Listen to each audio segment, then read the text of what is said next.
Orange economy. అసలు ఈ orange economy అంటే ఏంటి? మీకు సింపుల్ వర్డ్స్తో ఎక్స్ప్లెయిన్ చేస్తాను చూడండి.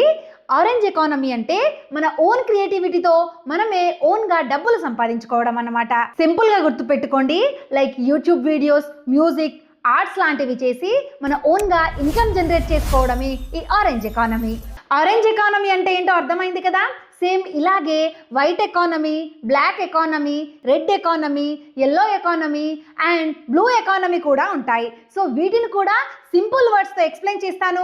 వీడియోను ఎండ్ వరకు చూడండి. ఫస్ట్ బ్లూ ఎకానమీ అంటే ఏంటో చెప్తాను చూడండి. బ్లూ ఎకానమీ అంటే సముద్ర వనరులను ఉపయోగించి సంపాదించే ఆర్థిక వ్యవస్థ అన్నమాట.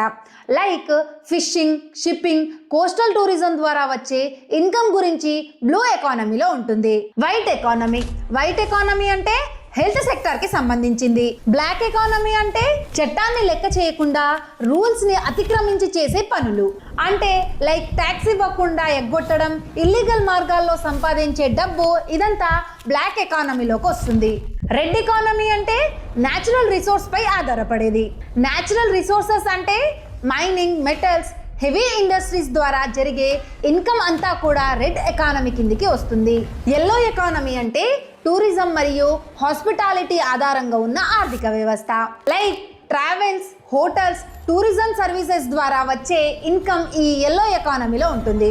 అండ్ పర్పుల్ ఎకానమీ అంటే కల్చర్ని బేస్ చేసుకొని డెవలప్ అయ్యే ఎకానమీ. ఫ్రెండ్స్, ఈ వీడియో మీకు ఇన్ఫర్మేటివ్గా అనిపిస్తే వీడియోని లైక్ చేసి మన ఛానల్ని సబ్స్క్రైబ్ చేసుకోండి.